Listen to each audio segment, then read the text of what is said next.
Next up is compositing with Erasure, which is good and fun. We're going to do a couple of things in here. It's a little bit longer clip because it's a little bit more complicated. We're going to take a bunch of pixel files, right? I mean, I don't know what other kind of pixels files you would have in Lightroom.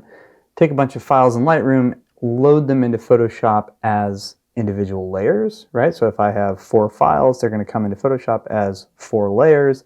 Then we're going to composite those layers together, keeping them nicely renamed, keeping them separate. We're going to use some free transform, right, which we talked about in the perspective correction clip. And we're going to use our eraser as a way to get rid of some extraneous background stuff. So I've got my sample files loaded here into Lightroom, and the ones that I want are woman sitting on a box, background scene, battery, and pen. I do not want edited composite Julia Child. I do not want edited composite final if you have that in yours. I want woman sitting on a box, background scene, battery, and pen. I can select all 4 of those by holding down Command and clicking on them individually. Now, once I have that, I need to bring them into Photoshop as layers. Now, how do we do that from our good friend Lightroom? Well, easiest way to do it, I'm looking over here because I have over here written down how to do it. With those 4 selected in Lightroom, I'm in the Library tab. I'm going to come up here to Photo, and then I'm going to come down to Edit In, and Open as Layers in Photoshop. So in Lightroom, select the images, make sure I'm in the Library view, Photo, Edit In, Open Layers as Layers in Photoshop. And let's see what happens. All right, Photoshop, did you work? Hey, here we go. Boom, boom. Boom, boom. Pow, pow, wata, pow. Pew, pew, pew. All right, whew. That was exciting. I'm gonna hit F again to hide all that shit back there.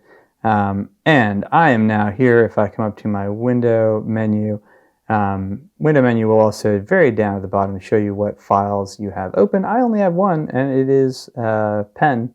Why pen? I don't really know.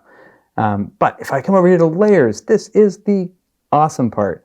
I have 1, 2, 3, 4 layers, and each layer has a name that is the name of the file that I brought in, right? So that's great. If you have, and I hope you have, rationally named your files, this brings them into Photoshop, makes them each a layer, and gives those layers the name of the original file. This is fantastic and saves you a bunch of time. So here we are. We have all of our names. You could go ahead and change those names if you wanted to. You can also bring files into Photoshop not from Lightroom. If you want to look at that, that's in the PDF handout 4 that I am sort of following along with here. So what I want, if I'm going to zoom out a little bit, what I want is to have this woman sitting on that ladder holding the battery in one hand and the pen in another. Now, that fish and ladder scene, that is, as the name implies, the background scene. So I want that to be behind the woman and the pen and the battery. How do I get it to be behind them? Well, if I look here at my layers, it is a stack of layers, and just like everything else that is in a stack, let's say I have my phone and a pair of scissors. When I look at that, right, the scissors are on top of the stack, and where the scissors are, I can't see the phone because the scissors are in the way, right? Same thing. So if I look, I just made up that example right now. If I go over here and take that background scene, I want it to be at the bottom of the stack so everything else is above it and it's not blocking the map. How do I do that? I go over here and I grab it and I drag it down. Totally simple. So practice that, move those guys around a little bit. And what I want is background scene, woman sitting on a box, battery, and then pen. Sweet. So I'm going to grab my move tool. Again, that's V on the keyboard. I have auto select layer there in that contextual menu, and that means that I can go ahead and move these around. That makes my life a little better. What I need to do next, so you may or may not have noticed what the profile is, color profile of this image. But I would like the color profile of this image to be Adobe RGB 1998. So to do that, I'm going to go up here, and remember we did this before in assignment 1. I'm going to go to Edit, Convert to Profile. Right now my source space is ProPhoto. That may be yours, maybe it's not. Destination space, I don't want it to be sRGB, I want it to be Adobe RGB 1998. Excuse me. Now, when I do this, unlike our earlier stuff that we were doing, we now have layers, and so it is vitally important that we come down here and make sure that this box is not checked. Right? No checking. No. Bad. If it is checked, when we convert the profile, all of our layers will be flattened, and we'll be back like we were with the shapes, unable to move them around independently. So that looks good. That is unchecked. Adobe RGB 1998. Hit OK, and shebang. Cool. Now, what do we want to do? Well, the first thing I'd like to do, or the, I don't know, whatever number thing I'd like to do, is to go in here and get rid of the background around the pen and the battery and the woman sitting on a box, right? If I'm going to composite them in here, I can't have this like blank background stuff. That just looks silly. So how do we do that? So the way that we're going to do it today is that we're going to use the Erasure tool. So I'm going to go here and make sure I'm on my pen layer, right? If I'm on a different layer, I'm going to erase that layer, not the layer that I think I'm on. Go to my pen layer. Right, there we are. I'm going to hit E for Erasure. And you can see, right, that little circle that is the shape of my eraser. And if I start erasing, oh man, that is wrong. You will see that wherever I erase, things go away. This is a good chance to remind yourself where your history is so that you can step back. You don't have an infinite number of history steps, but you can go back several of them.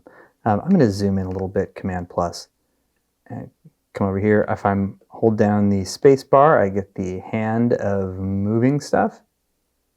So that allows me to zoom in a little bit more, and now I can figure out where I want to go to erase. Right now, my eraser has a very hard edge, right? It's not fuzzy, it's just like either it's erased or it ain't. I would like to soften that a teeny tiny bit, and I would also like to be able to control how big my eraser is. I can do both of those up here in the contextual menu for the eraser, right, by clicking on this little guy right here, which will allow me to control the size with that slider, and then the hardness. The hardness, if I drag it down to 0, there is a fuzzier edge to it. You're like, Brad, are you sure that doesn't look all that fuzzy? Well, let's see. All right, as I zoom in, you can see the difference between that more hard-edged one and that slightly softer one. If I make my brush bigger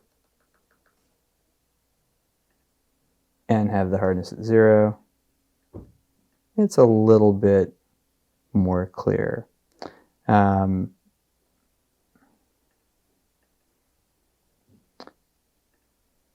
I'm going to go ahead and click this button here. You may find weird things happening depending on what is going on. If you click this folder with a brush on it, I can go over here. It pops up my brush settings thing. You shouldn't have some of these checked. I don't think you will have some of these checked. Mine does. I don't know why. So I'm going to go ahead and uncheck them. Shape dynamics, unchecked. Texture, unchecked. Transfer, unchecked. Brush text, brush pose, unchecked. You don't want any of that stuff checked. Those are not things you need to do right now. So uncheck those guys if you had them checked, and then go back here, click that again, and it will go away. Now, when I erase with that soft setting, it's much more apparent that it is actually a soft, fuzzy brush rather than a hard-edged brush. Hard-edged, soft-edged. So go ahead and make sure that those things are not checked. Try it with a hard edge, try it with a soft edge. And then the brush size, right, we can do that up here, but that's not very helpful. I can't actually see how big that is. It's just telling me a number. The way that we do it while we can see it, and this is amazing, are the square brackets on your keyboard. So they are, in my case, above the return key, a little bit to the left. They look like a parentheses, except that they're square. So if you hit one of them, it makes it smaller, and just like the song, the other one makes it larger. So I want to erase that background. I'm going to increase my hardness so I can be a little bit more precise. I'm going to come over here and drop the size down, increase my hardness again, and then I'm going to go ahead and erase that stuff out. Now, this is hard to do. It's just the way it is. If you have a Wacom tablet, right, this is a little bit easier to do with that rather than trying to use a trackpad. It is easier to do with a mouse than with a trackpad. So if you have a mouse, use that. If you've got a Wacom, use that. If you don't have either of those things, power through. You can do it. So that's how we erase the background from those things. If I do, you know, one erasure, let up on my mouse, another erasure, let up on my mouse. Every time I'm doing that, I'm making a history step.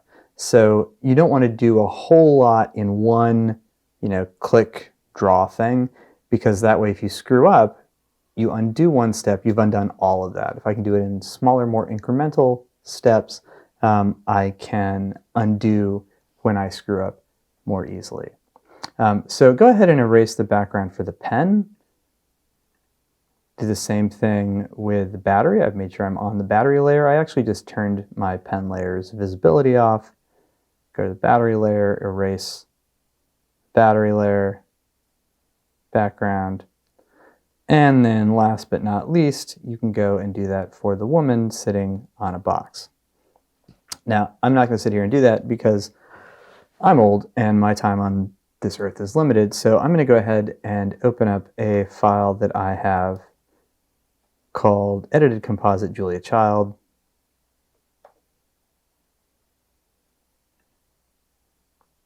Those of you who are familiar with Julia Child, sorry, I had these other things open still. Oh man, it's not Julia Child, is it? There, just that one.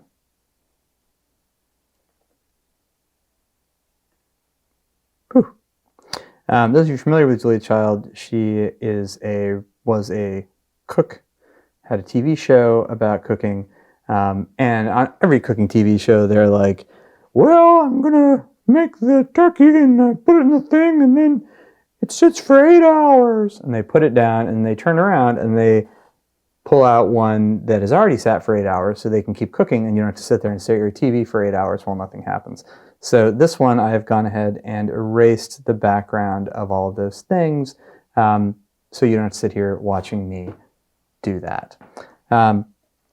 Okay, so here we are, got the move tool, move these guys around. I've got my pen, I've got my battery, and I have the woman sitting formerly on a box, now sitting on nothing in particular. Zoom in, Command plus, and I want to put her so that she is sitting on that ladder. I'm going to hide the battery and pen by clicking the eyeball to set their visibility to nope.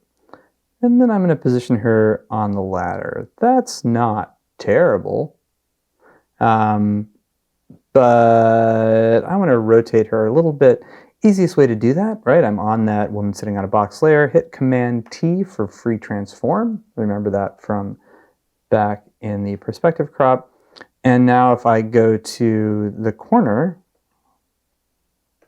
right, I can scale her up and down a little bit.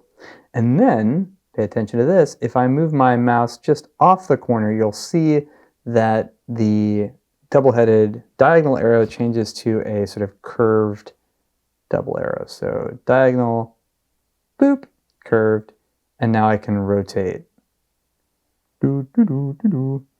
Rotate her around a little bit. All right, scale. Depending on what version of Photoshop, holding down Shift will either mean it scales proportionally or it scales with distortion. Don't scale with distortion, scale proportionally. Once you get it the way you want, hit return. Cool. Now let's grab the pen and the battery. I'm going to turn the pen on. I'm going to put the pen in this hand over here, so it needs to be a lot smaller. Transform, Command T, scale it down. If you scale it off into the space on the side, you can still grab it and bring it back. Okay, scale it down a little bit more. And then rotate it. Cool. Now, I know what you're saying. I mean, I don't. And you're probably not saying anything.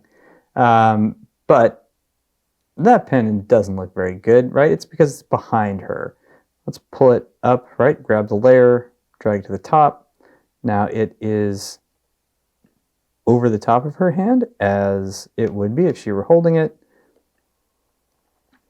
If I show and hide that pen layer again a little bit, it's good, but her thumb should be in front of it. So I'm going to go grab my eraser, use a teeny tiny eraser, and erase out just a little bit. So there is her thumb holding it.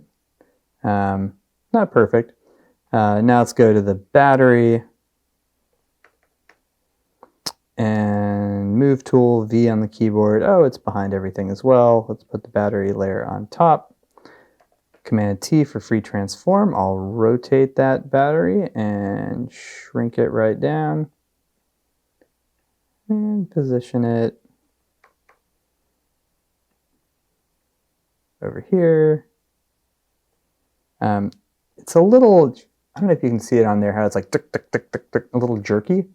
If I go to View menu, right now Snap is turned on, and I would like to turn that off. Then I should be able to move it smoothly.